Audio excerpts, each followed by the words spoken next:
Okay, so my name is Sarah McClure, and I'm first year in ECCO. And this semester, I had the opportunity to work in a kindergarten classroom at Longfellow Elementary in Fostoria. Um, so yeah, I'm just gonna go through every day that I was there and just give you like the highlight from every day and kind of just explain to you more what it meant to me.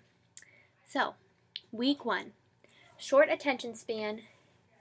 Kindergartners still need discipline.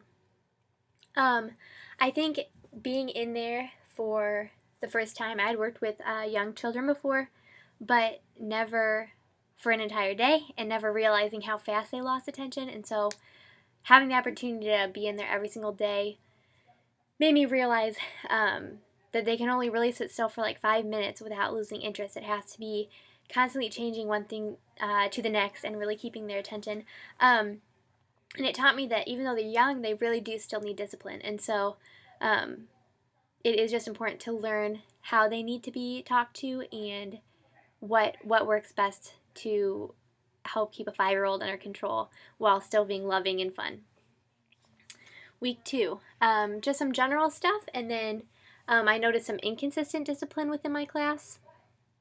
So general stuff would just be that every single day they did the months of the year, the days of the week, their colors, and the weather, and shapes.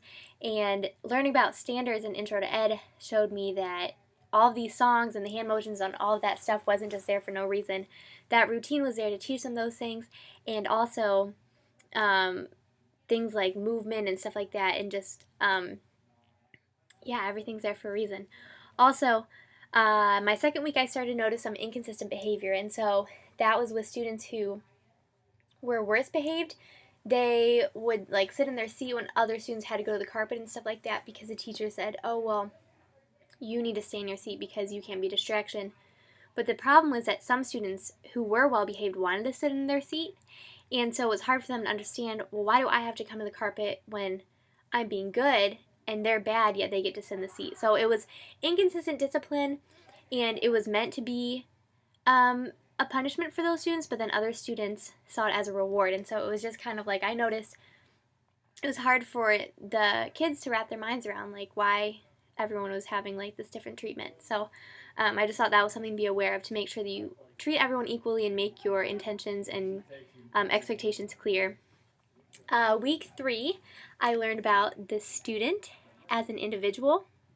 So like I said, I was in a kindergarten class, and so it was really cool for me to realize that even though these kids are just 5 and 6 years old, they are also unique and have these cool personalities. So today, week 3, I had the opportunity to go out in the hallway with each student, pull them out of class, and trace them on a big piece of paper, and they did projects about the body, and then they drew like hair on their head and that kind of thing.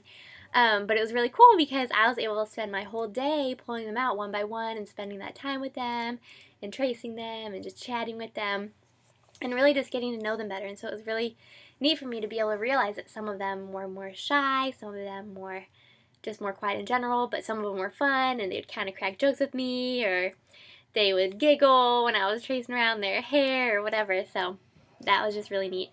Week 4, I had the opportunity to work with 2 Spanish-speaking girls who were in my classroom.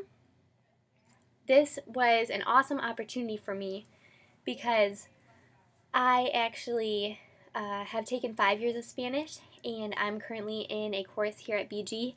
And the first day that I got to Longfellow, I was told that there was 2 Spanish-speaking girls in my class, and neither one of their parents speak English. So this gave me just an awesome opportunity to be able to work with them and communicate with them.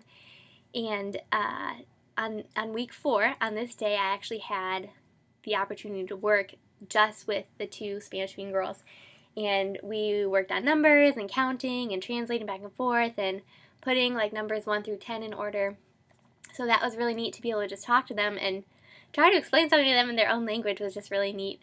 Along with that, I had a lot of frustration because they are pulled out sometimes during the day, but I realized that the teacher that pulls them out and is supposed to be teaching them English, she actually does not speak Spanish herself. And so I had a lot of frustration. I had to hold back throughout that because I just thought that was ridiculous that you're going to have two Spanish-speaking girls, but you're not willing to make any sort of accommodation for them or give them the resources that they need, because I just don't understand how you're supposed to teach a 5-year-old girl a kindergarten curriculum when she can't even understand what's going on. So that was just another note. Week 5 was a big one for me. I realized that teachers set students up for failure. We talked about this a little bit in class, but to see it with my own eyes was like, whoa, because I just really started observing, what's really going on in the classroom. And I realized that you have to adapt your teaching style to your students and to your classroom, and it might not always be ideal or what you want. And so if you want to plan a 25-minute lesson for your 5 or 6-year-old students to sit on the carpet silently and not moving, again, 25 minutes, that's not going to work. I think a lot of times teachers don't think about that, and then you have a student who needs to get up or nudges the person next to them or talks to the person next to them or is distracted and not paying attention or playing with their shoelace, and then you scold them and they get in trouble. But the reality is their brain cannot physically stay focused for 25 minutes that you're trying to teach them. And so I have learned that, sometimes it's not the student's fault, it's your fault because you're not catering to their needs and their learning style. So that was a big one for me. Week 6, this was when I really started to observe ADHD within my classroom. And I say ADHD just because I actually did one of my papers on it, and I realized that very, very often, especially within younger children, ADHD is diagnosed way too early, or just diagnosed too soon in general, without trying to get to the root of maybe the student's issue with focusing or whatever that may be. So there's actually one student in my class who has officially been diagnosed with ADHD. His parents, however, took him off of his medication, and so that was really frustrating for my teacher because she was like, well, this kid's parents took him off his medication, and now he's not focusing as well. But what was interesting to me is that as I observed this child who was supposedly officially diagnosed with ADHD, I noticed that his behavior was not consistent, meaning he would be crazy for a little bit, but then he would be great the next activity, or he'd be crazy one day and the next day he would be more focused.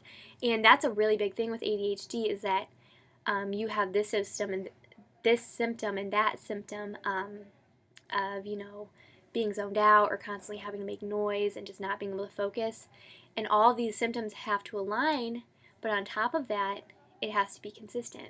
So if a student comes in, he's horrible in class, but then he goes home and he listens to his parents, that could be a sign of the teacher, again, falling short, not the student, because ADHD is something that's consistent through all areas of life. It's going to be consistent in the classroom, at home, at church, and after school program, wherever that student is, their ADHD is going to go with them. So that was just interesting to me to just research it more and observe more in the class. Okay, this kid has been diagnosed, or this kid is being tested for ADHD, yet he's 5 years old. Maybe he just can't listen, for that long of a time. Again, maybe he just can't sit still for 20 minutes because his brain is not developed to the point where he's able to do that. You can't be that quick to diagnose something and start giving your 5-year-old pills, So that was just really interesting to observe.